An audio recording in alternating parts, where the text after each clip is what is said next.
What's happening, everybody? Boy Big Brandoh, and this is the very first episode of my new podcast, BSing with Brandoh. I don't know if we're going to keep that name, but it's Bullshitting with Brandoh. I don't know if they're going to let me put that in the title, so we're just going to stick with it for now. Now, the very first episode, I wanted to start it out with myself. How I got into making t-shirts, creating t-shirts, and what you guys see today. So the story starts out back in the 90s. This is mid-90s. I would say like around 97 or something like that. I'm about 13 years old around this time, and I get a job at a skate shop in Gardena, California. Now, nobody's hiring a 13-year-old. So the way I got the job was my older brother, who was about 3 years older than me, was already working at the skate shop, but he started playing baseball for the park, and his baseball schedule was messing with his work schedule. So the owner of the skate shop told my brother, hey, find me somebody else that could work on the days you can't, and you could keep your job and it'll fill the void for when you're not here. He's like, I got a little brother. He's 13 years old though, but he's down to work. So the owner of the shop said, all right, shoot him down and we'll try him out. Myself, 13 years old, that was my first job. I was doing the paper route thing before that, and odds and ends shit here and there. But I was already hustling. I was already doing my thing. So my brother was like, hey, why don't you work at the skate shop, on the days that I can't, which was like 2 or 3 days out of the week. And on the weekends, I would help out too. So my job there was get there. I get out of school around 3 o'clock. I would get to the skate shop around 3:30, 3:45. The skate shop was pretty close to my house. It was like 5 to 7 minute skateboard or bicycle ride from my house to the shop. After school, get home. I would ride the skateboard on my bicycle to the skate shop, get to work. My very first job there was not anything cool. So let me backtrack a little bit. And the skate shop, there's 2 buildings, right? So one building was strictly apparel. It was like clothes. It was like surf or swim trunks.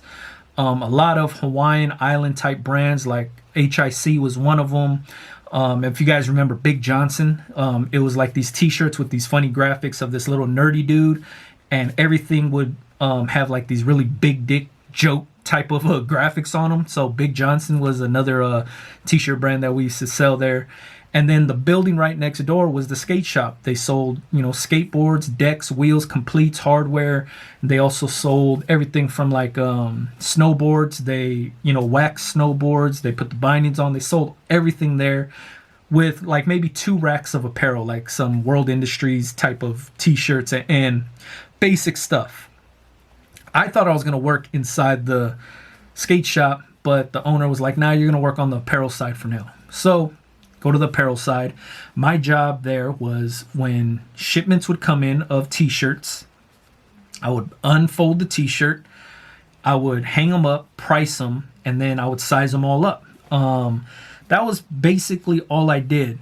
But what really sparked my interest was a lot of the HIC Hawaiian Island Creation t-shirts were dope. The graphics were cool. We used to get shipments in all the time. And it wasn't like UPS was dropping off these shipments. It was somebody from HIC was driving around in a truck and they would bring the boxes in. So what we were doing was the owner of the skate shop was really good friends with the people from HIC. So they would come in, chop it up. They would bring the boxes in. And I would just sit there and bag and tag stuff. Well, not bag, unbag them and then tag them and hang them up by size or whatever. So when I was doing this, I used to just think like, damn, like who the hell is at this warehouse hand painting on t-shirts? That's what I thought in my head of what was going on, was just somebody's over there hand painting the same design on all these t-shirts. I didn't know what process it was. I didn't know how t-shirts were made. This is just my own thought process. 13 years old, pretty dumb. So one day the HIC guy comes in and he's dropping off, 4 or 5 boxes of t-shirts. And I'm like, hey man, like who the hell's over there hand painting these shits? And he was like, what the hell are you talking about? Hand painting? He was like, these are all silk screened. And then he left. So 13 years old, I was like, what the fuck is silk screen? Like, what does that even mean? So I go home and I'm like, man, I don't know what the fuck silk screen is. Let me just go to Michael's or Joann's and buy fabric markers, fabric paint, and I'll draw my own designs on t-shirts. Now, backtrack a little bit. 13 years old. All my homeboys are about my brother's age or a little older. They're maybe like 16 to 20 years old. I'm 13. They're all into graffiti. They're all taggers, writers, painters. Everybody's out there doing it. This is the mid 90s. I'm like, man, fuck this. So I have sketchbooks. I'm out painting. I'm doing the same thing. I'm buying fat caps. I'm stocking up on paint. I'm racking paint from Home Depot. The shit was crazy around that time. So I'm already into art as a writer. You know what I mean? I like just lettering. I like characters. I'm just really into the shit. So I have a sketchbook. I have black books, and I have all these drawings. And I'm like, man, it would be dope to put these things on t-shirts. In my head, I thought I needed acrylic paint and fabric markers and all this other shit. So I go to Joann's, Michael's. I go to the fabric section, I guess, or the paint section for fabric shit. And I'm buying everything. Some of the stuff is in these little squeeze bottles. It has a little mini nozzle tip. And you squeeze it, and then it leaves like a little bead of ink. That's it's kind of puffy. You've seen it before. People use it to draw on clothes and shit. So I thought that's all I needed. I buy all these supplies. I ain't even gonna lie, I racked a lot of that shit. But I have all these fabric markers. I go to the swap meet, to Gardena Indoor Swap Meet. And I also go to Discount Priceland, which is another indoor swap meet. And I buy a bunch of blank t-shirts, white blank t-shirts. So I have all this stuff at home. I sketch out my drawings on to the white t-shirt with a pencil. And then I paint over it. Now, where I fuck up was I bought a lot of acrylic paints, because I thought that's what I needed also. And there's a variety of colors, not just neon shit that those little squeeze bottles came in. I bought a couple fabric markers that the felt tip was just, I mean, it was made to like draw dumb shit or color stuff in, but it sucked. So what worked, what I felt like it worked, was the acrylic paint. I had a sponge tip paintbrush, and I had all these acrylic paints, and I was painting on t-shirts. It looked dumb. It really looked pretty crappy. So what I remember when I was in Michael's and Joann's was they sold a lot of lettered stencils. So it would be like a little 2-inch or 3-inch stencil of each letter. And I was thinking, oh shit, if I could just tape these down on the t-shirt and then I could paint within the stencil, it'll look sharp. It'll look better than what I'm already doing. So let me just do that. Go back to Michael's, Joann's. I buy the stencils and I'm painting shit on. It does all right, but I'm using acrylic paint, so that's not doing really good, because the wash is fucking them up, and the shirts only last for a day or whatever. But the cool thing about it is I'm doing, a lot of taggers. I'm putting their crew on their shirt. I'm putting, their names on their shirt. It's pretty cool, but it still looks kind of corny because it's just stenciled letters, and it's not that cool. So I do this for a while. 97 to about 98. I still remember the word silk screen from when the dude from HIC told me, but I didn't understand what it was. We're in like 98 now, and I'm still doing the stencil thing, but not so much. Outside of that, I'm hustling too. So I'm hustling, I'm doing my thing outside in the street. I'm working at the skate shop, and I'm going to school all at the same time.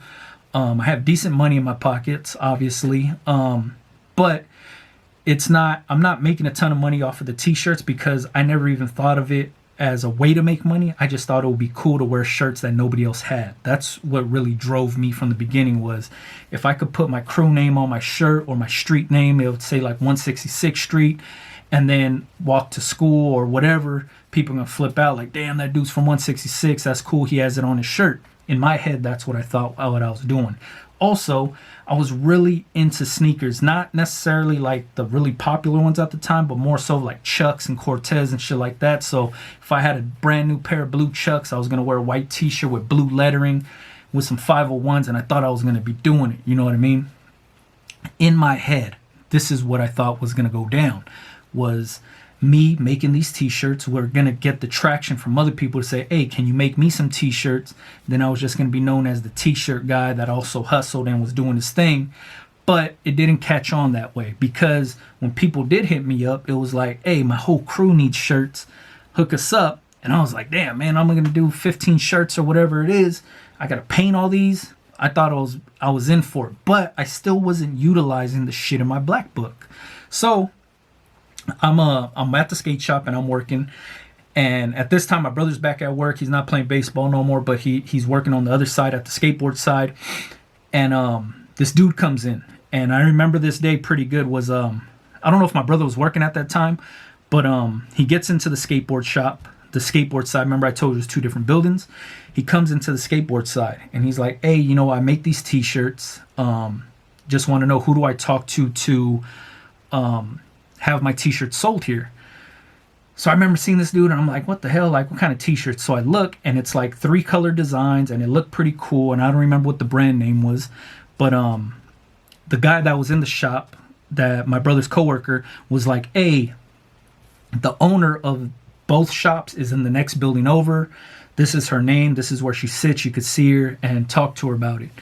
So I went the back way on the back side of the buildings to the other shop, to the apparel side, and he came in and then he showed his t-shirts again to my manager, and she wasn't having it. She was just like, oh, that's cool, but we're not looking for any vendors right now, blah, blah, blah. So then when he comes by the cash register, like the little, not desk area, but like the counter area, I'm like, hey, man, like, who makes your t-shirts? And he was like, oh, I do. So I was like, oh, shit, do you silk screen? Because I remember that word. And he was just like, oh, yeah, I own a silk screen shop right here off of Western and blah, blah, blah. I said, damn, that's right by my parents' house. So I'm like, hey, do you mind if I, come by your shop and chop it up with you? And he was just like, yeah, it's cool. We're open these days, blah, blah, blah. So now I have an in for a silkscreen shop. So what I did was I went home, took out the phone book, and this is before Yelp, and I'm pretty sure Google or the internet was around, but we didn't have it in my house. But I busted out the phone book and I looked up the dude's shop, and it was, I remember, PAK Printing, PAK Printing. The dude's last name was Park. So that was his name, like Park or Pack, I forget, some shit like that. Asian dude. So I look it up, Pack Print. I'm like, oh shit, it's a legit spot. I hit him up. I'm like, hey, I'm the dude from the skate shop. I talked to you the other day. Can I come through and chop it up with you? Because I want to make some shirts. He was like, yeah, bring your vellum, come through. When he said vellum, I didn't know what he was talking about. So I just said, fuck it. So I jumped on my lowrider bike, had my backpack on. I had all my designs, and I had 11 t-shirts in there that I bought from the swap meet, white t-shirts. I go over there and I dump my stuff on his counter. I'm like, hey, check it out. Here's the designs. I want this. I want these 3 t-shirts to have this design. I want these other 3 t-shirts to have this character. And the rest of the shirts need to say 166 in these same exact letters. When can they be done? And my designs were all multicolor and whatever. And he was like, nah, that's not how it works, man. He was like, come back with some vellum and we could talk about burning screens and blah, blah, blah. I'm like, I don't want to burn those screens. I just want you to silk screen these and do them like you did your shirts. You know what I mean? Tell me what I got to pay. And he was like, nah, that's not how this works.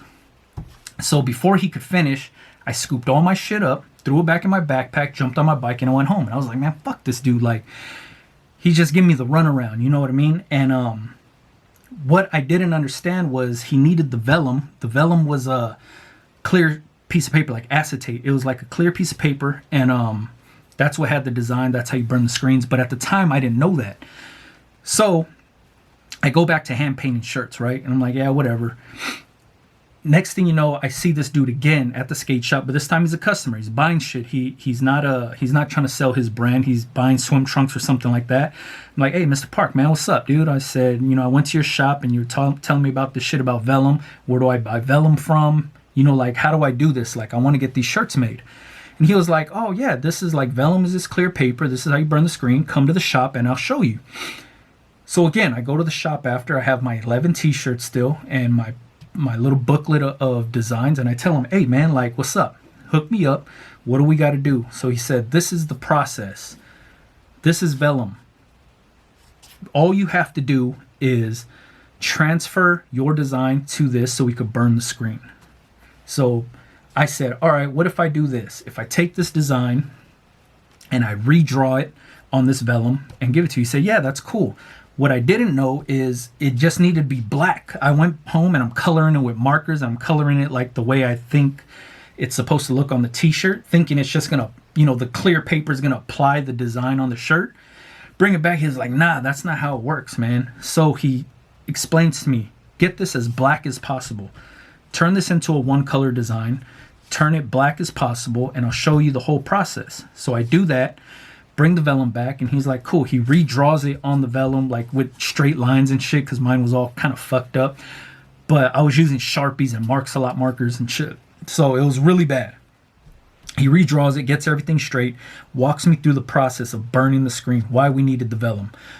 And then he talks to me about photo emotion, how it's going to burn the screen, the positive and negative. The light is going to burn through the emotion. The black part of the design is going to keep the design intact.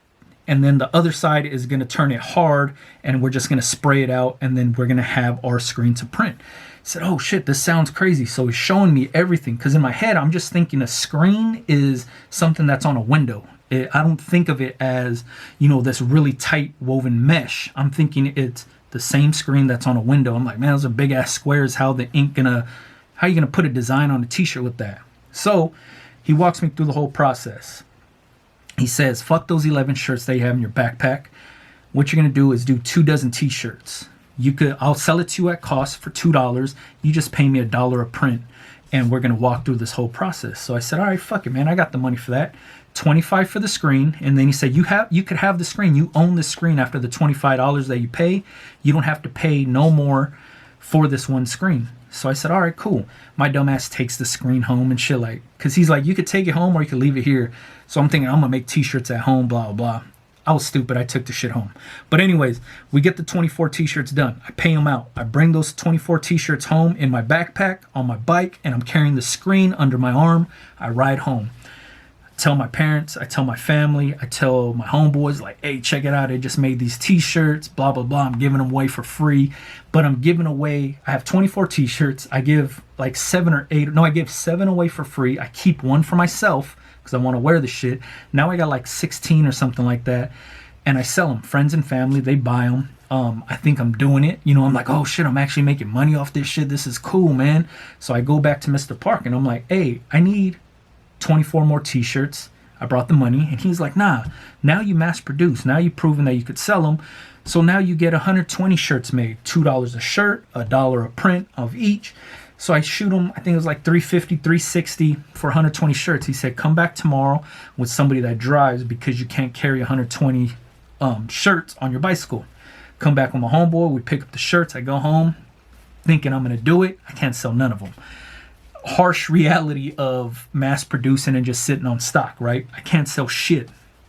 So when I get home, I'm trying to sell them to my people at school. I'm trying to sell them to my homeboys. I'm going to parties trying to hustle these shirts. I can't sell them to nobody.